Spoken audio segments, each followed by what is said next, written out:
Welcome to Search for Signs. My name is Gary Willing. If this information interests you, please press the like and subscribe button and press the bell for notifications. Hope you're doing well today. It is October the 19th, 2020. And I hope you're having a great day wherever you are. Now, if this is your first time checking out Search for Signs, I do want to thank you for listening to these videos, taking the time out to do that as well. Again, give a shout out to those who have listened to these videos more than once, maybe even commented here or there. And as you listen to these videos, if you were like me, I would have had some questions a long time ago if I was new to this information. But feel free to post your question as a comment. If you don't want to perhaps make your question public, you'd rather have it a little bit more private, you can always email me at searchforsigns@mail.com, and I'll do my best to answer it. I'm not saying that I'm an authority on this topic, but I can try to answer it as best I can, or at least point you in the right direction to where you can answer the question yourself. All right. Now, I do want to draw your attention to the photograph in this video, okay? This is there's two photographs here. The first one on the bottom shows what a pattern of light would normally look like. Now, these are one of the many signs that have happened over the decades to kind of point to the fact that the one awaited by all the world's religions is here. Now, pointing to the fact that he's not only here, but he's actually speaking directly to humanity on TV.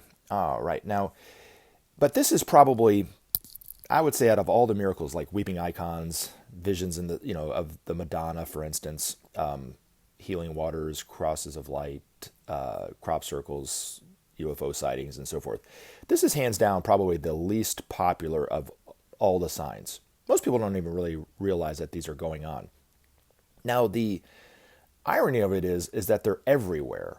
And I see them all the time in my little town that I live in out on the outskirts of Atlanta. I'll go for walks in the afternoon, and I'm walking through this neighborhood, and I happen to go in a different direction than I maybe normally would, and boop, there's one on the side of a house. And then I'll walk, down in another neighborhood, and there's a couple more on this side of the house. So if you see them, or if you're looking for them, now that you actually know what they look like, you might be able to spot them more and more than you would if you would have not known anything about them. Now, a couple things about this sign. Okay, they're not put there by the masters of wisdom. They're actually put there by their space brothers.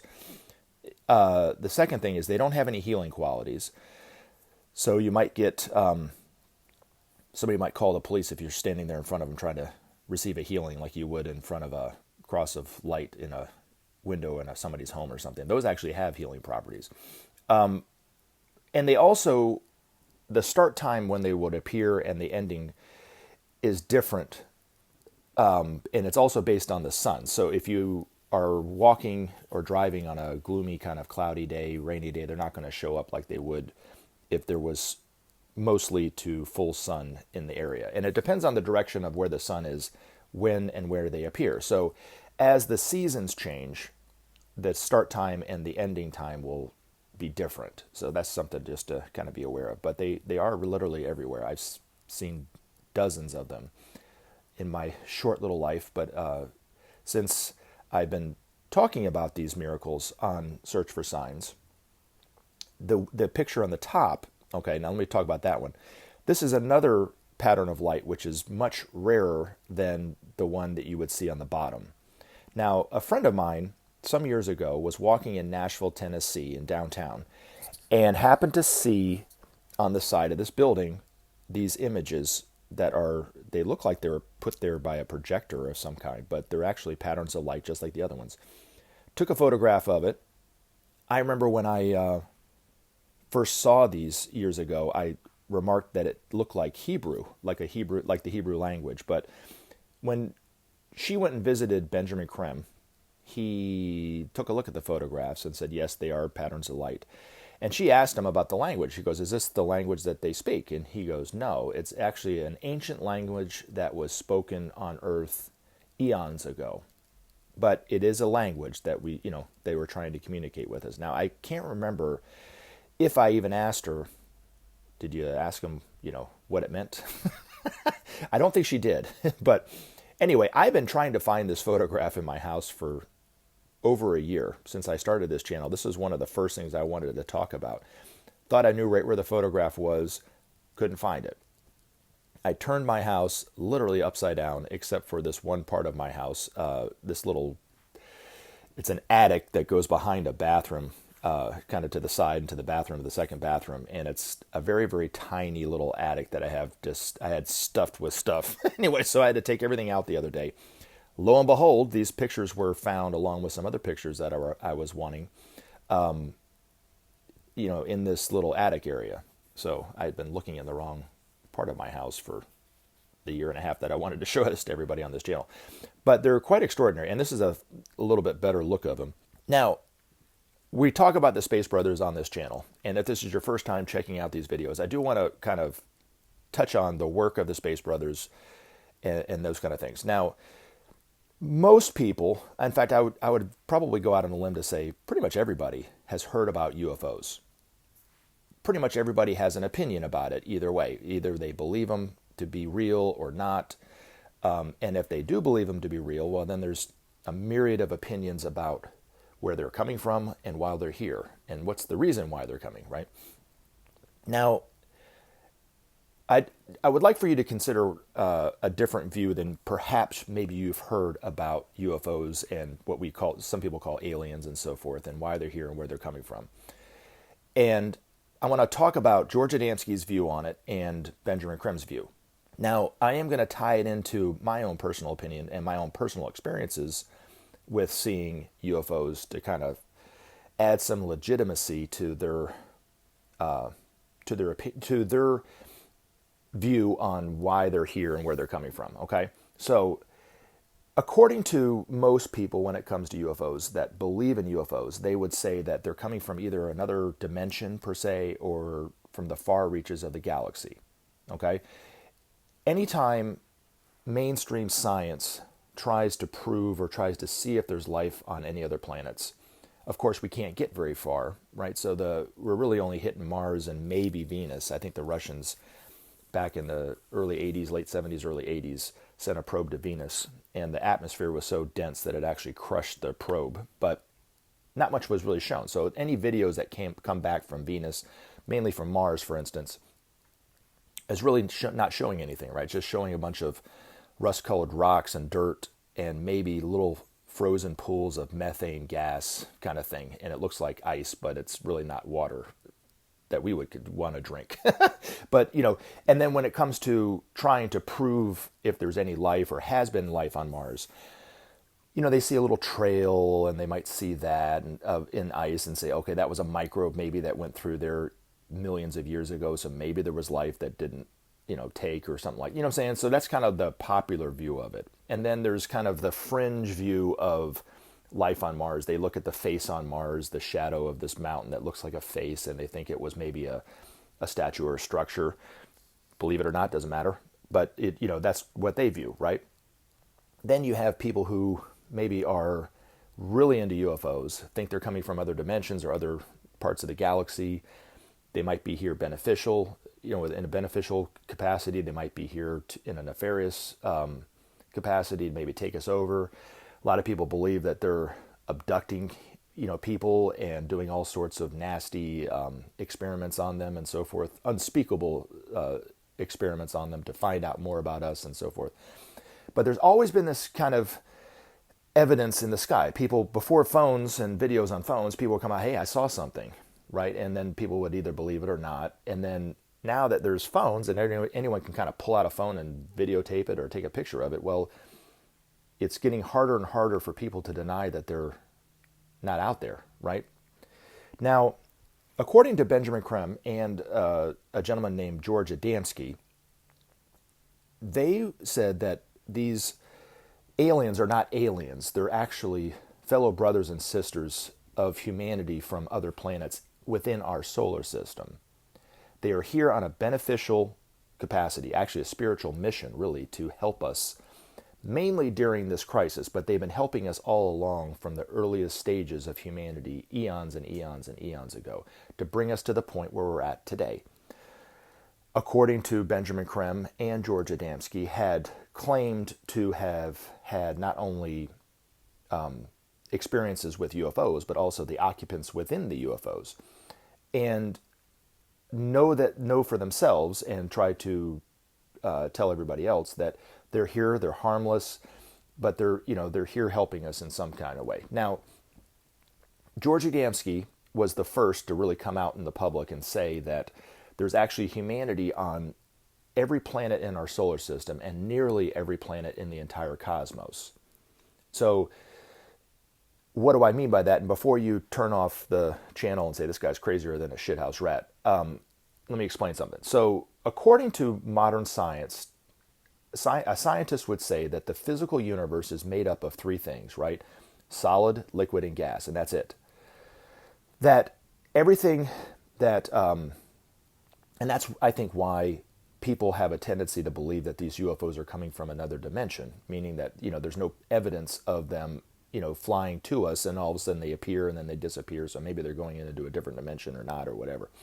Well, according to George Adamski and Benjamin Creme, that really above gas are 4 levels of physicality that are unknown to science at this moment in time, but eventually will become proven more and more amongst even the popular science of the future. There's 4 levels of physicality above gas called the etheric, and that's where these members of humanity on these other planets are living. So if you were to go to Mars, you would see nothing. You would see nobody living there, unless you had etheric vision. If you had etheric vision, you would see cities that are heavily populated. In fact, actually, according to Benjamin Creme, he said that there are more people living on Mars than there are on Earth. There are actually about 9 billion people living on Mars, and it's a much, much smaller planet. I don't know what the percentage of, the size difference is between Earth and Mars, but it's considerably smaller. So the people on Mars, he said, the reason why they are known to be short, and the popular view of Martians is that they're very, very short, was because there are so many people living on that planet. And the times that George Adamski and Benjamin Creme met people, the occupants from these UFOs, that the people from Mars, like I know George Adamski talked about, the gentleman from Mars was quite shorter than the other ones. Looked just like us, but just very, very short. So they're used to bumping into one another, but the people on Mars have learned how to live together as one family, and that's how they're able to do it without tearing themselves apart, even though there's more people, like I said, living on Mars than there are on Earth. They're here also in conjunction with the Masters of Wisdom coming out into the world right now, along, headed by Maitreya, their head and leader, okay, who's already speaking on TV in incognito, but in a very, very quiet, very, demure way, so that people aren't really picking up on the fact that he is Maitreya, which I'm going to talk about toward the end of this video about this. But anyway, let me finish what I was talking about the Space Brothers. So I've seen UFOs several times in my life, some that look like stars bouncing around, which is the most popular one, and then I kind of pull up my my stargazing app, and the part of the sky that I see this big bright stars flashing all these different colors, there's no star there. But when I was it was back when, I think it was in 2009, I was with my family in Charlotte, and had actually asked Maitreya if he could show a UFO to my family. I don't know why I asked that. I've never made that kind of request on him before. But anyway, I was driving to my brother's house to spend the weekend, the 4th of July weekend there. And on the way there, I happened to ask Maitreya if he could do it. And then I kind of changed my mind. I said, nah, don't worry about it. Well, he did. So, and I wasn't the first one to see it. So, and I wasn't the only one to see it. It was actually my brother's neighbor when we were shooting off fireworks. And in North Carolina, it's illegal to shoot off real fireworks. I mean, this is the stuff you would just get at a grocery store that maybe goes up 10 or 15 feet and does this little sparkly kind of color, and then that's it, and that's about it. So we're in his street, in his neighborhood, shooting off fireworks, and his neighbor looks up and goes, "What the," and I'm going to do an expletive deleted. He goes, "What the beep is that?" And said it right in front of all these kids, right, that were under 10 years old. And I remember I started laughing. I was like, there's no way that's a UFO. I had just asked Maitreya for a UFO yesterday. See if you could show it. And I look up, and sure as a world, it was bright red like a flame. It looked like a candle flame, but it was as red or even redder than a red stoplight in the sky, flying very, very slowly, it wasn't shooting all around like a firework would do. It was very slow and very methodical in a straight line. In the center of it was this white circle. And as it started to move across the sky, it didn't shimmer, it didn't do anything. And I couldn't tell if it was close up or far away. And unfortunately, this was before iPhones. This was right before I even bought an iPhone. This was about a year or so before I bought one. So I didn't have a camera to be able to take it, but there was enough people there to see it. Now, my family member, Ron, who I wanted Maitreya to show this video to, she wanted to show this UFO to, my family, right? Well, he didn't believe anything of it. He said, oh, it's just a plane with its light out or something like that. So I was like, what are you talking about, man? It looks like a candle flame, right? Even my nephew looked up and goes, wow, that's a UFO. And he believed it was a UFO until his father said, no, it's not a UFO. There's no such thing as UFOs. And then he was like, oh, yeah, that's right. There's no such thing as UFOs. Now, the reason why I'm saying this is because I've always been of the belief that if UFOs were here in a nefarious way, they would have taken us over eons ago. So for them to show us that they're here in the way that they're doing through patterns of light in crops, in farm fields and so forth. We used to call them crop circles, but they've kind of kicked it up a notch enough to where to call them a crop circle doesn't really do them a lot of justice. I mean, they're intricate patterns now that are quite extraordinary, really. And then the light shows that we've seen, and there's evidence of them. You can go to just go on YouTube and look up UFOs, and you can see extraordinary light shows that they put on from time to time. Anything from the Norwegian Spiral to the UFO over Jerusalem are two really good examples of UFO activity. Now, according to Benjamin Creme, these higher levels of humanity on these other planets are here helping us mainly because we are polluting our environment at such an alarming rate that if it wasn't for the help of what they do to help mitigate some of the pollution that we're putting into the atmosphere and cleaning it up in the way that they're doing, we would there might be humanity still living on this planet. I mean, but a lot less. We'd all be dying off at an alarming rate. And so it's really due to their efforts. And according to Benjamin Creme, if you had etheric vision, like I said, if you were to go to Mars, you would see billions of people living there. But if you were still here on Earth and couldn't get off of Earth and you had etheric vision and you looked up at the sky at any time, within our atmosphere, you would see hundreds, maybe even thousands of these ships flying around all the time. And if you watch UFO programs on TV, one of the questions that they always ask is why is there always UFO activity around nuclear vessels in the military, nuclear silos, nuclear power plants, and so forth? The question that these people always kind of ask, which is kind of an interesting question to ask, but that, I understand why they're asking this, is that they're saying that they think that these UFOs and the occupants within these UFOs are assessing our nuclear technology. Well, they already know our technology. Our technology to them is like us playing with rocks and sticks, really, and bow and arrows, and that's pretty much as advanced as our technology seems to us compared to our history. To them, our technology is basic, rudimentary, very crude, and very obtuse, really. And so they don't need to assess our nuclear technology. But they're doing that mainly, and it kind of confirms what George Adamski and Benjamin Creme were saying, that they're here cleaning up our atmosphere with nuclear radiation, because the nuclear radiation affects the etheric parts of our planet and the etheric parts of our own bodies. And that's the danger in the way that we're processing nuclear power today. So anyway, just wanted to kind of share that with you. But that's, like I said, these patterns of light are everywhere. Hopefully now that you kind of see them and, you know that they're there, you might see more and more of them as time goes on. So anyway, maybe you've seen them and you recognized them before. Now, typically I always answer the questions first and then kind of talk about what I talk about. But I did want to wait until the end. I wanted to talk about this in the beginning, and then I wanted to answer this question, or not a question, but I wanted to address, I wanted to address this question. There was some comments that went on in the last video, And there was a person that put up, what if I told you Maitreya is on Instagram and YouTube? And then there was these flurry of questions that came up from a couple different people asking this person if they could give them the username. Now, I don't know if this person actually did see Maitreya on TV or on Instagram and YouTube and actually knows that that's Maitreya in his, in his guise, the way that he's speaking to people. For one, I want to say this.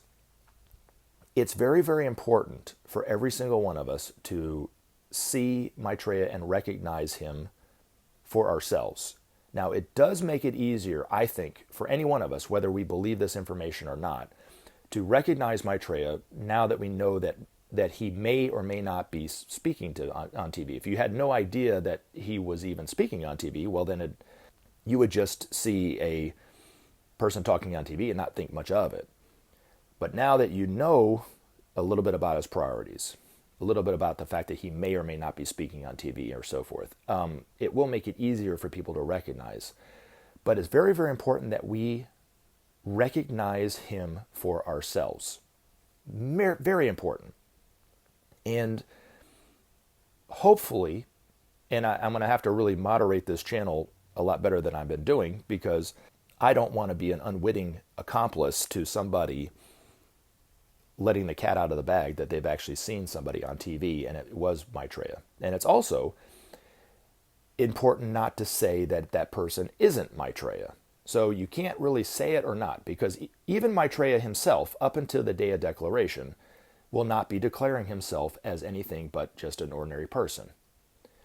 And he may, I know Benjamin Creme even said that there's a strong possibility that when he starts to, people start to think that that could be him. Of course, there'll be people gossiping about that, like, oh, that may be him. That may be the one that Benjamin Creme was talking about, and so forth. And there might be a reporter out there, because reporters are actually our representatives, might ask him, are you the one that, Benjamin Creme was talking about that was on TV, that made the announcement, 10 or so years ago? And he will find a way to neither confirm it nor deny it. So even Maitreya is not going to come out and say it. Now, why is he doing that? He's not doing it to be cute. He's not doing it to be clever. He's doing it because, for several reasons. And the best way I could explain it is, it's very, very important for you to want for the world what he's advocating. That's the most important thing. And it's nice when we do put up these videos to talk about the one awaited by all the world's religions and from most people's perspectives, because we view the Christ so mystically, that there's this mystical kind of fantasy about him coming back and how he would come back and so forth. And so therefore, whether you believe it or not, if you believe he's the Antichrist, then you have this mystical view of what will happen because he's on TV and so forth. But the Christ is not a mystical figure, and his return is not a mystical event. So, but it's like I said, the intention of these videos is not to exacerbate somebody's mystical view of the Christ. It's really to speak to those people who want to help SOP save our planet, who want peace above anything. And because for the most part, we don't know how to do it, and we might not even think that we are capable of getting there. So just the idea that we could possibly achieve peace, we could possibly save our planet, will help hopefully inspire people to do what they were doing all along and not give up. Now, we do have help in a very real sense from Maitreya and these masters. But in time, we'll know more about really who and what they are, what their priorities are as a people, right? Now, you have a little bit of a head start knowing this information in whatever way you know now. But it's important to just let people see them on TV, have that inner recognition for themselves, and then to either take what Maitreya says is something that's important for us to do or not. And it's important for them to kind of do this themselves and not, because if somebody were to think that he's Maitreya, or you were to tell them that that's Maitreya, and I know you didn't say it, but it's important not even to really hint about it either, that it could rob somebody of that moment when they actually have that heartfelt recognition when they see Maitreya. or when they respond to what he's saying, not because they think he's Maitreya, but because they really want for the world what he's advocating. And Maitreya really will never say that he's the Christ or he's the Imam Mahdi. He'll more than likely say that these are just names that he is referred to as, or people look to him as. But really, those are just names that we came up for the teacher, you know. So, but it's, like I said, it's way more important to just let people just discover it for themselves. And, you know, it's also important not to go looking for him, because if you look for him, you will lose him. Believe it or not. So just be patient and wait. The time is coming. It's going to be very, very soon when we will all see him. I don't think we have much longer to wait, really. And I know there are people who have heard about this information for decades and decades and decades, and they're very impatient. And believe me, when I say this, out of all the people who are listening to this conversation that we're having right now, I want to see him on TV just as much as everybody else does. Or more, perhaps. I don't know. I mean, I can't really say more or whatever, but I want to see him just as much as everybody else. But I'm not, you know, scouring YouTube trying to find videos of who I think Maitreya could be. I'm not looking on Instagram trying to find him. I'm not going to Facebook trying to do it. And I'm not looking through my news programs on whatever channels I have on TV to try to hear him and to see if that's actually him. I know I'll see him again, you know, and because I've seen him before in my own life, but I know I'll see him on TV. And when that moment comes, I want to be able to know that I recognized him because I had a heartfelt response to who he was, not because somebody told me that that was him.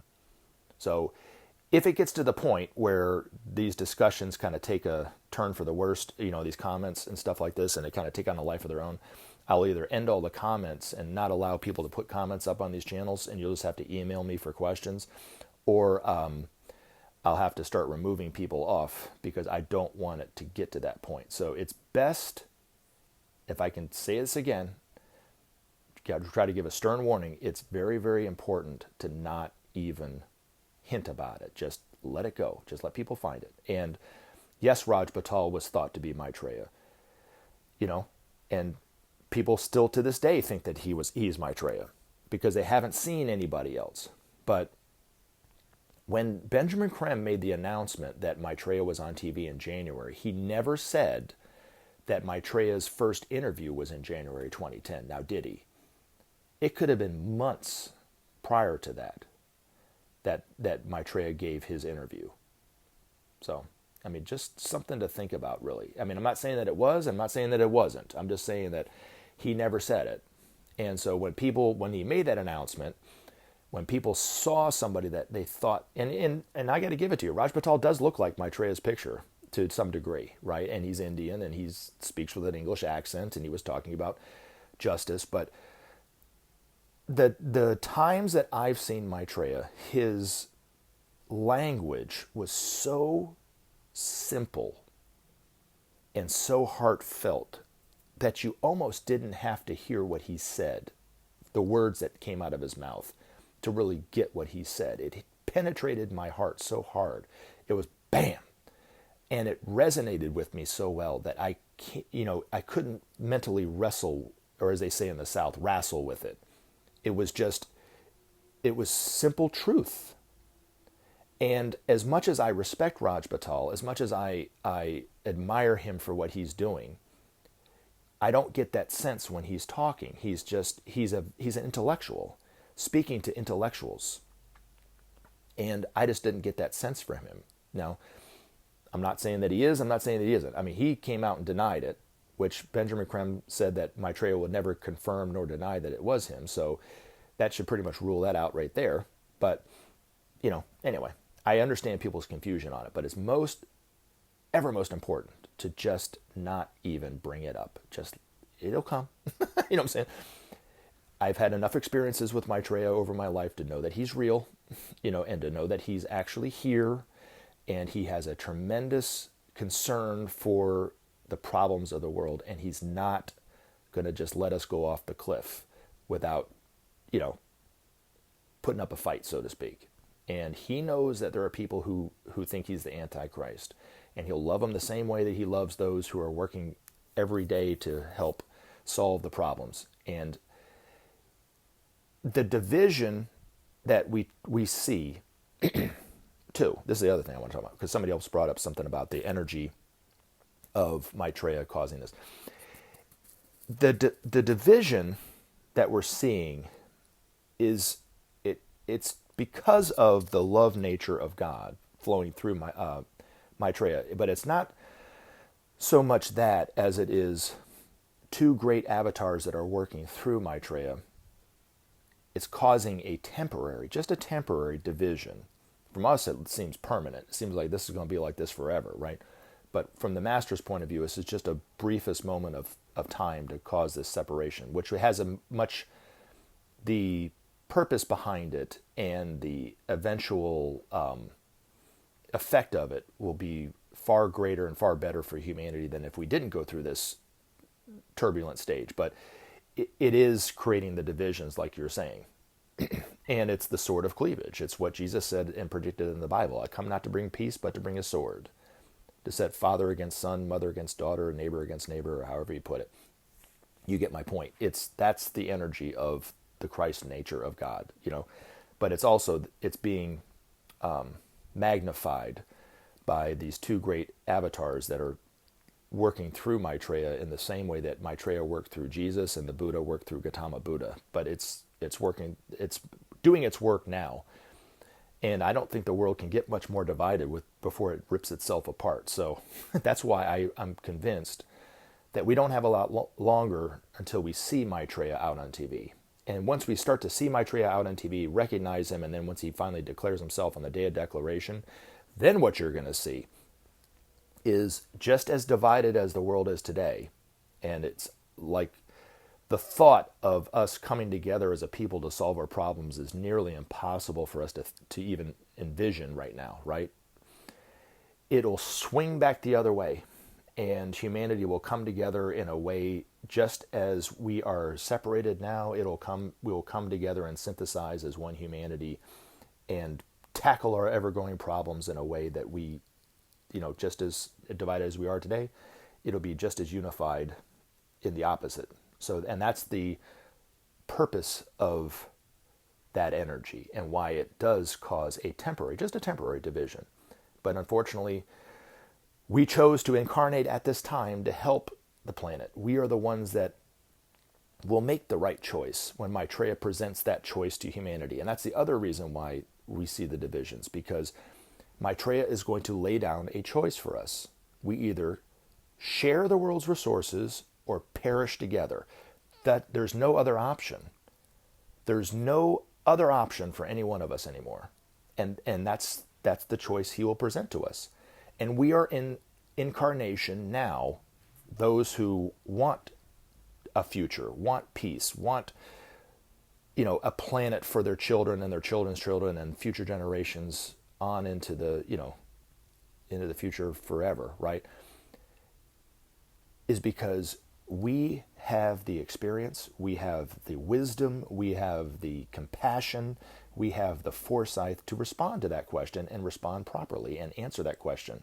But Maitreya is going to give us that, he's going to present that question to us. And each one of us will have to decide for ourselves. But the reason why we're here is so that we do, because nobody else in the history of our planet would have made the right decision. But those of us who are alive today, when presented with that choice, will make the right choice. So hopefully this helps.